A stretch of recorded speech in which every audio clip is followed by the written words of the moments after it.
He had been there every morning for 11 months when Khaled finally went down. Not to remove him, not to call anyone, just to ask.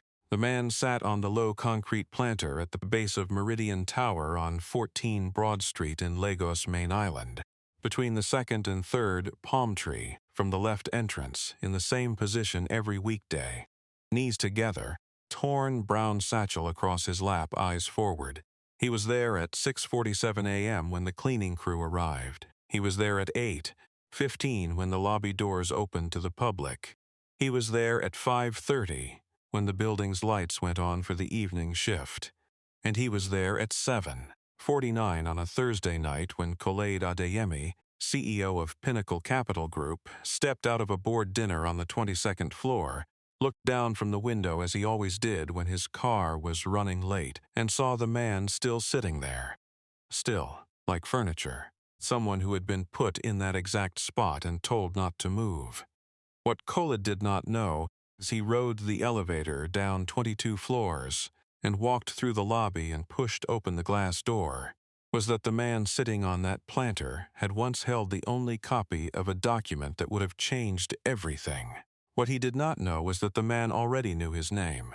His name was Emmanuel Tobena Nwosu. He was 58 years old, 5'9", had lost 31 pounds since the previous October in a way that had nothing to do with exercise. His clothes were clean. A gray button-down shirt with a small tear at the second button that he had tried to sew with white thread and failed. Dark trousers that had been good trousers once. Worn at the knees now, but pressed flat every morning against the bottom of his satchel. Shoes were cracked at the toe on the right foot. He smelled faintly of bar soap and something underneath it, like paper left in the sun. He wore no watch, but he kept looking at his wrist anyway, a habit from the 23 years he had spent wearing one. The satchel was the thing. Brown leather, rectangular, the kind designed for carrying architectural drawings. Because that is what it had been bought for, in 1998 at a stall in Onitsha Main Market for 2,200 naira, paid for by a man named Chukwemeka, who was Emmanuel's senior colleague, and who had said, handing it over, that a man who carries his work like a man carries his pride will be respected for his work. Emmanuel had carried that satchel every day for 23 years inside an office. He carried it now outside one. He had been a senior structural engineer at Adisa Bright & Partners for 23 years, 4 months and 11 days. Certified 34 buildings across Lagos State. He had trained 9 junior engineers. He had never missed a deadline. He had never failed an inspection. On the morning of February 7th of the previous year, at 9:22 a.m., he had walked into the office of Director Obinna Chebe, placed a written concern on the desk, a formally documented concern regarding load-bearing, calculations on the Meridian Tower Phase 2 expansion, and had been dismissed from his position by 11 a.m. that same morning. The official reason given was restructuring. The papers were ready before he sat down. He had not told his wife for 4 days. She found out on day 5 when she called the office and heard a voice she did not recognize.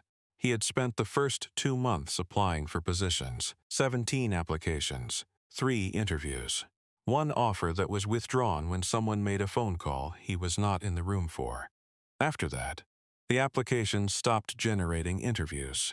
His name, he understood by month 4, had been placed somewhere, not on a list anyone would show him, just somewhere. He had come to sit outside Meridian Tower because the concern he had filed was about Meridian Tower. Phase 2, the 14th through 18th floors, built out over the original footprint on the south face, cantilevered 3 meters beyond the original load specification. He had the original specification documents in the satchel. He had the deviation report he himself had written. He had the email from Director Achibi that arrived 48 hours before his dismissal, instructing him to adjust the figures.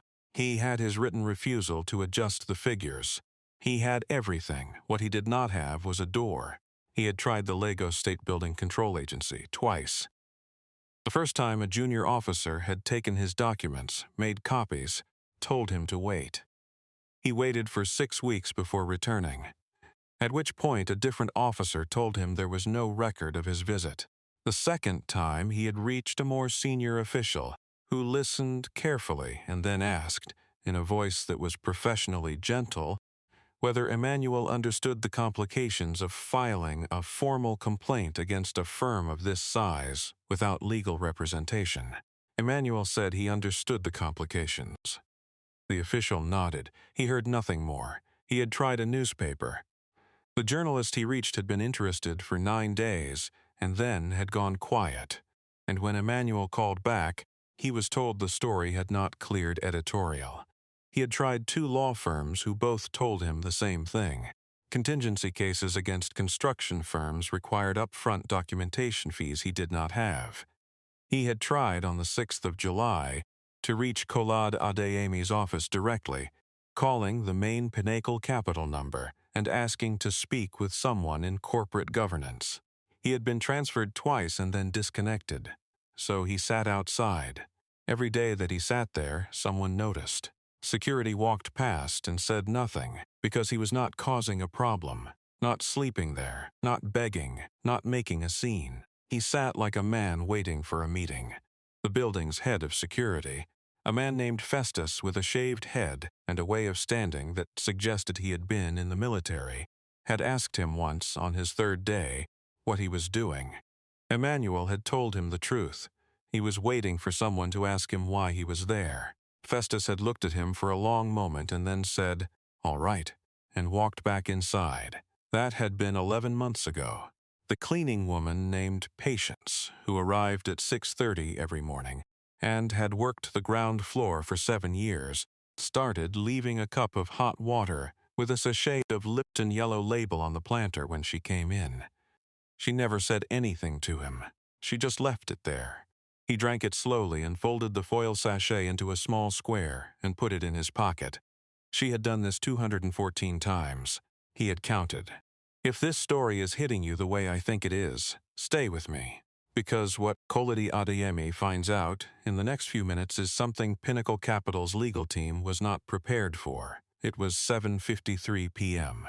Kolade stepped out of the building. He was 47 years old, 6'1", with the kind of stillness that came from spending 19 years in rooms where other people were always louder than they needed to be. He wore a charcoal gray suit without a tie, carrying his jacket over one arm. His car, a black Mercedes G-Wagon 2024, plate number LEG 441JF, was visible at the far end of the building's forecourt. He could have walked to it. Instead, he walked to the planter. He stood 2 feet from Emmanuel and said, "You have been here every day for almost a year." Emmanuel looked up. He said, 11 months, 2 weeks, 4 days. Kolade sat down on the edge of the planter, not across from him, next to him. He said, "Tell me." Emmanuel opened the satchel. What came out was not the chaos Kolade expected from a man who had been living on the outside of a building for nearly a year. It was a file, tabbed, numbered. The cover page bore a date, a reference number, and the words, "Structural Deviation, Meridian Tower Phase 2, South Face Cantilever Extension." The second page was the original load specification, signed by 3 engineers including Emmanuel. The third page was the deviation report, dated the 6th of January of the previous year, also signed by Emmanuel. The fourth page was the email from Director Achebe, forwarded from Emmanuel's personal account before his work email was closed, instructing him to revise the calculation to show compliance. The fifth page was Emmanuel's written refusal. Kolade read all 5 pages. He did not speak while he read. When he finished, he closed the file and held it in both hands, the way a person holds something they are trying to stand the weight of. He asked Emmanuel why he had not come to him sooner. Emmanuel said, "I called. I was transferred twice and disconnected." He asked Emmanuel how long the South Face extension had been occupied. Emmanuel said, "The 14th floor has been leased to a law firm since March. 15th and 16th floors to a financial services company since May. The 17th floor has 23 hotel apartment units. The 18th floor is under a completion fit-out. Combined occupancy during business hours on floors 14 through 17 is, by my last estimate from the building directory, approximately 340 people. Kool-Aid was quiet for 17 seconds, then he said, "Come inside." Emmanuel picked up the satchel. He followed Kool-Aid through the lobby. The night security officer at the desk looked up and started to say something. Kool-Aid said, "He's with me." The officer nodded and looked back at his screen. They went up to the 22nd floor. The board dinner had ended. The room had the leftover smell of pepper soup and air conditioning. Kool-Aid sat Emmanuel down at the long table and picked up his phone and made a call. He said to the person who answered, "I need you at the building. Bring structural. I'll explain when you get here, and then, tonight." He set the phone down. He looked at Emmanuel across the table. He said, "You were dismissed the day after you filed this." Emmanuel said, 11 hours after, Kool-Aid said, "and you came back here every day." Emmanuel said, "I had nowhere else to take it that was willing to accept it. The building was still standing. So I came back every day to make sure it was still standing, to make sure that if it was not standing one day, someone would know that I had tried." Kool-Aid was quiet again. Then he said, "Your name is on this report," Emmanuel said. "It has been on every report I have ever written. That is the only way I know how to work." The structural engineer arrived at 9:14 p.m., a woman named Dr. Chinwe Osei, headed Pinnacle Capital's Independent Facilities Review Team, and who had never been told that a deviation report existed on the south face extension, because the south face extension had never been flagged to her team. She read Emmanuel's file in 22 minutes and did not speak when she finished. She pulled out her own phone and called 2 people. By 10:30 p.m., the 14th through 18th floors of Meridian Tower had been quietly flagged for emergency structural review. The law firm was notified at 6 a.m. the following morning that a water damage assessment required temporary access restriction to their floor. The financial services company received the same notice by 7:30. The hotel apartment units were offered complimentary relocation to the Eco Hotel for period not to exceed 14 days. Nobody said the word cantilever. Nobody used the word deviation. Not yet. Director Obinna Achebe received a letter at his home address on the morning of the following Thursday. It was not a termination letter. Not yet.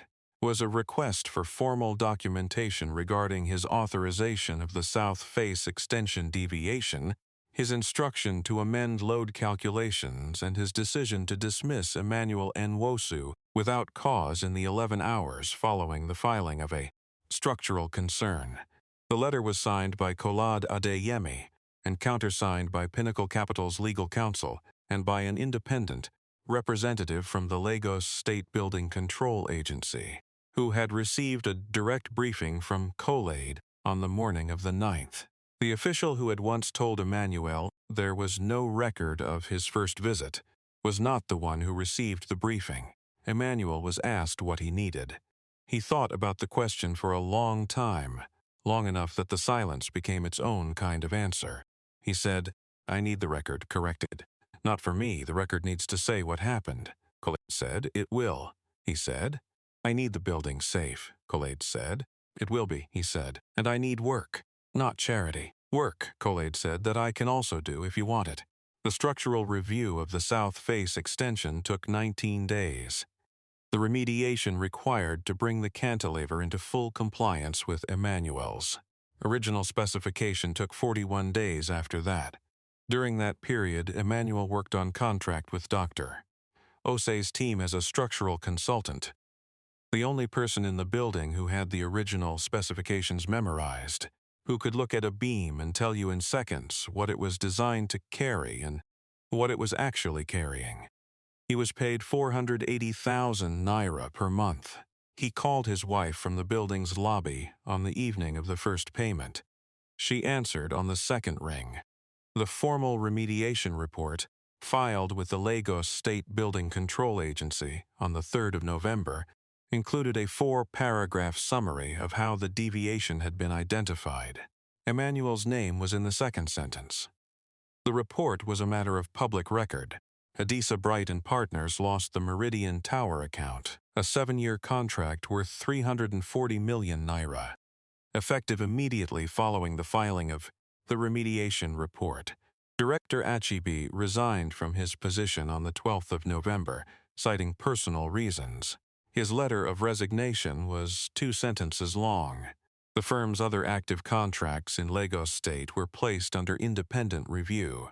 The first session of what would become a mandatory structural ethics review process for all Lagos-registered engineering firms was held, Pinnacle Capital's formal request, in the ground floor conference room of Meridian Tower. The same building, the same address, 14 Broad Street, Lagos Main Island. On the 18th of January, Patience, the cleaning woman, came in at 6:30 that morning as she always did. The planter outside was empty.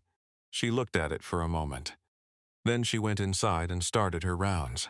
Kolaid thought he was solving a facilities problem when he went down to the planter that Thursday night. He thought he was doing the responsible thing that no one had done in 11 months.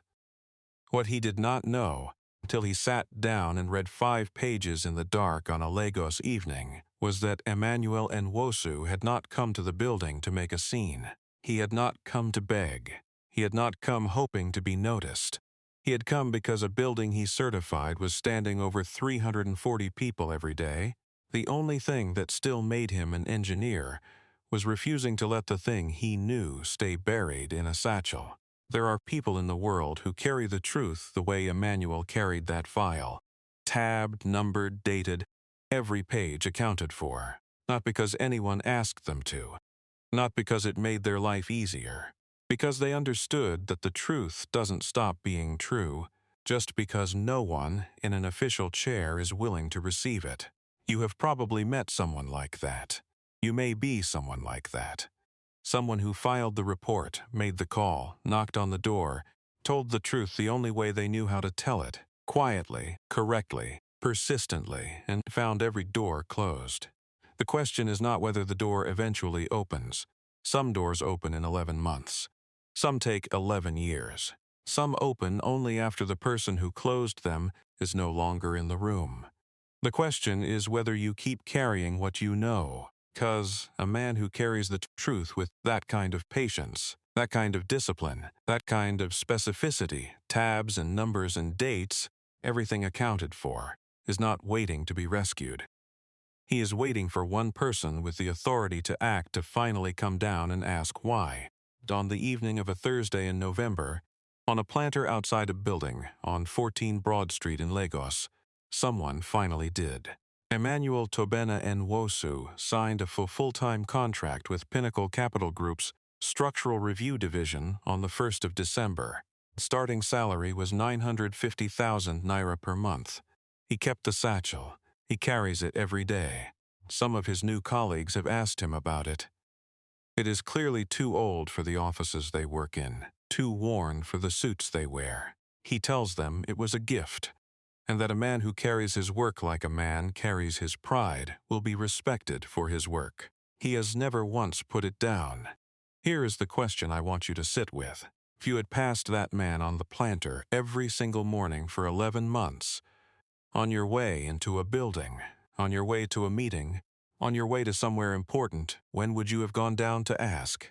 Not called security, not looked away. Just gone down, sat next to him, said, "Tell me." Leave your answer in the comments. I want to read it. Subscribe for more stories about hidden strength, quiet power, the people the world overlooks until they change everything. I'll see you in the next one.